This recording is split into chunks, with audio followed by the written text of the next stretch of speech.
Hello, I'm Omar. I'm a Chelsea supporter. I'm joined by my buddy Ebere, the Arsenal supporter. Hello, Ebere. How are you this evening? I am doing fine. Glad to be on once again. Wonderful. Wonderful. Glad to hear it. Welcome to 3K to London, the show where we debate all things football from our two varying perspectives. So, tonight we got an interesting one. We're doing a postseason review. Tonight will be Arsenal's postseason review, but we're going to do something a little bit different. We're going to do Arsenal's postseason review from a Chelsea supporter's perspective. So, here we go with that. This is a really interesting season to review. I had to do quite a bit of reading, but I found it was enjoyable. I would say Arsenal's season, if I had to wrap it up in one sentence, was very much a transitional one, but maybe not one that was expected to be transitional. It started with Emery, who ended last season, unfortunately, on a low, of course, with the Europa League final. You're welcome for all of that. I think fans were at a pretty low spot, but at least they had completed the season with Emery and were sort of setting expectations for the next season. And with a number of new transfers coming in, Saliba, Martinelli, Ceballos, Pepe, there was a lot of reason for optimism between June and August. The sort of tone around the club had changed quite dramatically. Under Emery, it's hard to feel confident. If I was an Arsenal supporter, I wouldn't feel very confident of the quality of the play that was going to come. But I think, one season to get your feet wet, second season the real expectations come around, and that's kind of where I saw things for Arsenal supporters come August. Things didn't go well for him. Obviously, things were not bad at the beginning of the season. There was a lot of positivity, but by October they were already slipping, and frankly, in November, probably the second half of October and most of November, people were talking about when's he going to leave. That's not a good place to be, obviously, with management. So, sure enough, he was gone by the end of November, and Freddie Ljungberg was doing the stand-in job. And to be fair, I was really surprised at how long it took Arteta to finally be confirmed. It seemed like Freddie Ljungberg was going for longer. I know it was only probably out 3 or 4 weeks or something like that between the departure of Emery and the introduction of Arteta, but you would have thought that they would have been more on top of that and gotten him in house earlier. Nonetheless, I think Ljungberg, I don't remember what his results were, but they weren't terrible. And then Arteta came in, and one would expect results to be pretty mixed. He started off definitely on the right foot. I remember a 2-0 win over City, which was a big deal in January. And, ups and downs, but, the same squad is the same squad. He didn't really have much opportunity. He was just trying to adapt the team a little bit more to his philosophy and push some ideas. And I would say to end the season with an FA Cup trophy and Europa League football when you finished 8th, that's definitely a net positive. That's a pretty comprehensive rundown on the season. And I have to say that I agree with the way in which the banner headline, the transition, I would add another word, instability. We had 3 coaches last season. Mm-hmm. Some clubs, seem to operate better, under these sort of conditions, but this is not the case with Arsenal. Hasn't been, for a very, very, very long time. Let's move on to what went wrong and what went right. We're going to start with what went wrong. I would say the first thing for me that went wrong was the owner's continued faith in Emery. I feel like the end of last season, the fans were not really on board with him. They were willing to give him a second run, a second season, but it wasn't like there wasn't a lot of enthusiasm. And I think that the fans were very well informed on that. He proved to not really be able to deliver the goods that they wanted. That was my first what went wrong. It must have seemed at the beginning of the season that he was not the right man to do the job. Now, I'm not going to dwell too much on that because the hindsight gives us certain advantages, that you couldn't have had, at the beginning of the season. So, be that as it may, let's leave it, at that. Second thing I would say is the loss of Sven Mislintat. I know that happened in the summer. I think it rocked the boat a little bit. Certainly, Sanlehi was able to bring the transfers in, so maybe it didn't impact as bad as it could have. But we'll see if Edu ends up being able to truly fill the technical director role. Another thing I would say is clearly the league finish. Okay, the result of the season, thanks to Arteta and the team, overshadows it, but finishing eighth is just not good enough for Arsenal. We all know that. I'd also add defensive frailties. Chelsea have been very leaky this season, but Arsenal have only conceded 8 fewer. They've conceded 46 goals. That is absolutely not good enough. And on the other end of the pitch, they've scored 14 less than Chelsea did. So just as a frame of reference, I think neither of those numbers is good enough for Arsenal. Certainly the goals conceded is the biggest deal, but we all knew both of our clubs have problems with our defenses. So there's something to be done there. And maybe this summer will be the year that it happens. You more than hint. I was going to say hinter, but you didn't hint. You actually hit it right on the nail on the head. We had defensive issues coming into the season, which were not particularly well addressed. The bulk of our signings, which were exciting, very exciting, very promising on the attacking side, but we didn't duplicate that with the defensive side of the field. The signing of David Luiz, in a pinch at the end of towards the end of the transfer window, was a symptom of that.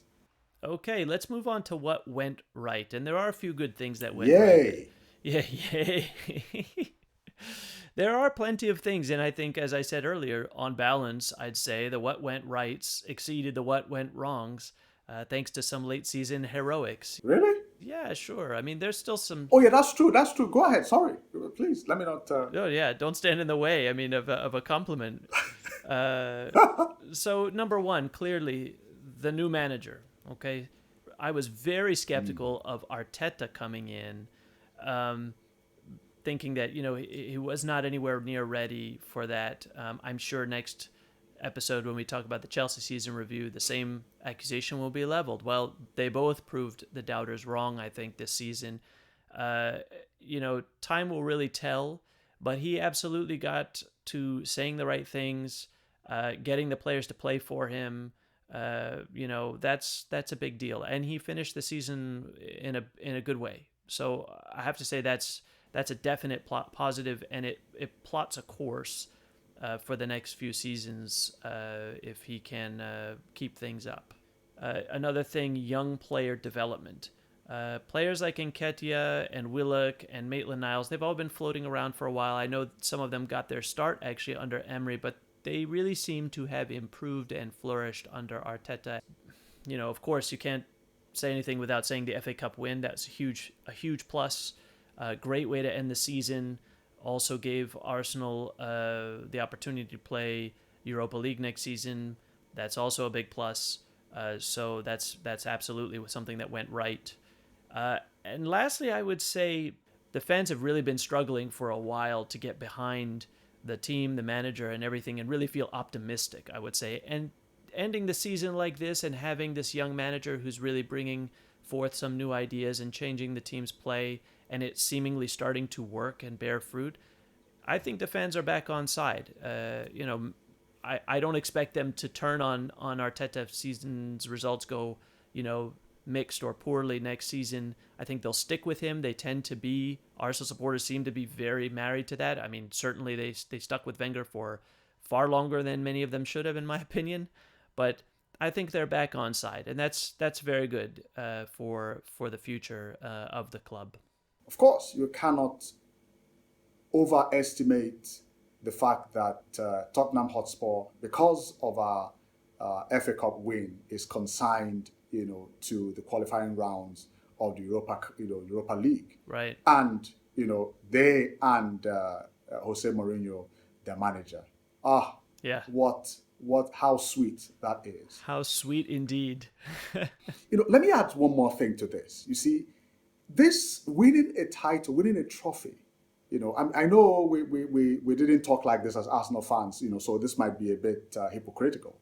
But winning a trophy is the difference between, being like Mauricio Pochettino, who was sacked because for no other reason than he didn't win a trophy. And Jose Mourinho is still getting jobs today because he won trophies. So You're right. That is very hypocritical, but I like it. I like it anyway. It's the way I've been telling my Arsenal supporting friend here in town for years.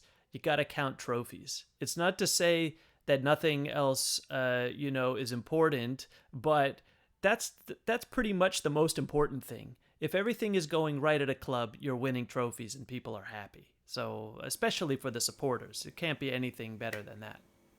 Okay, so what went wrong? What went right? How about we talk a little bit about what the prognosis is now for the future? So, looking forward, let me give you a league finish prediction. So, this is, of course, absent any major changes to the squad. My estimation would be Arsenal is good for 5th or 6th.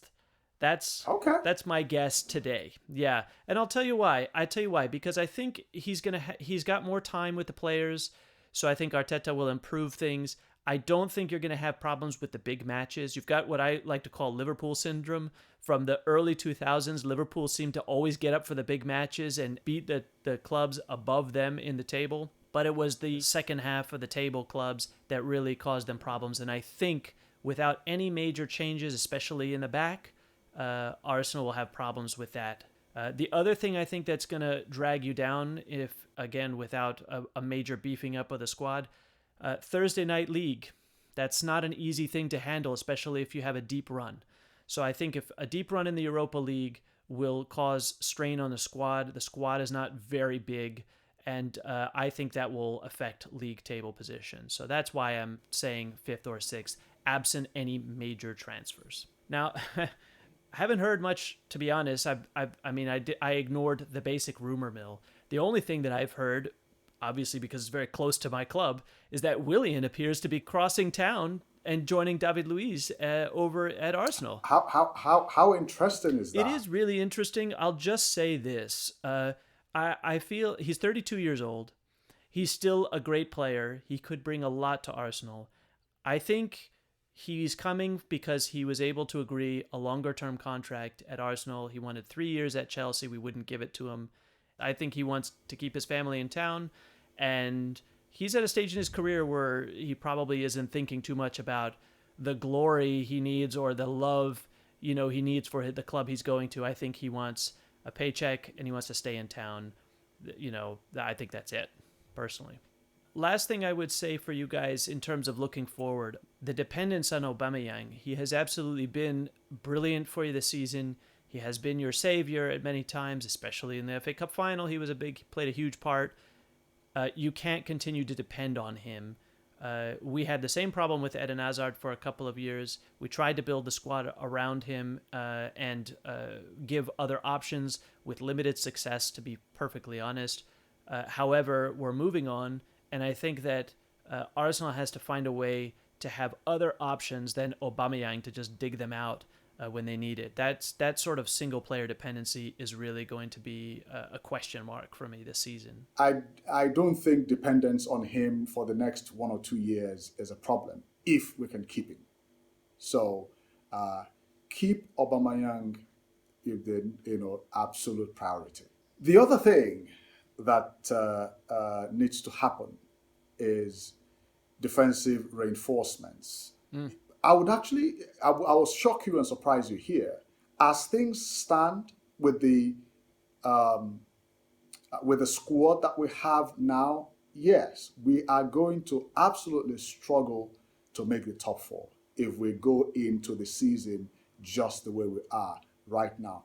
Even with Aubameyang, signed, sealed and delivered. So, but if we make the Thomas Partey signing, if we bring in defensive reinforcements, one or two, then we will be able to contend, for fourth. I agree. I agree that the title is beyond us at this point. Maybe in the next in the season after this one or the season after that. Okay, staying with transfers for just one moment, I want to rope in the subject of the ownership at Arsenal. The owners, the Cronkies, are still there. The view from the fans is still pretty dim. People don't like them. And though they did spend this past summer, the real question is, will they spend again to help Arteta mold the squad in his image, rather? And really, in addition to that, could winning a trophy actually hurt his arguments that he needs an overhaul to make the squad his squad? The Kroenkes can't afford to hold back right now. The reason is because if you're not going forward, you are actually retrogressing. Most clubs are going to come back to this season reinforced. They're going to come back better. So I hope they see the point in maintaining an upward trajectory. The discussion at the end of this season, I am afraid, at what it's going to be if, we take the line, that they don't do anything because we won the FA Cup. All right, so that's all we've got time for today. Ebere, as always, pleasure to talk to you. I always enjoy, our back and forth and hearing your thoughts on the world from the red tinted land. The pleasure is all mine, and I've really enjoyed this conversation. I felt like it was quite constructive, even though I was having a discussion about Arsenal's season and our future prospects with a London rival. Who would have thought?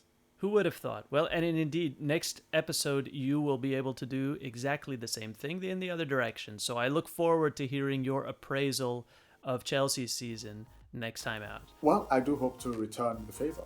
I'm sure you will. Okay, be well. I'll see you soon. Likewise. Bye.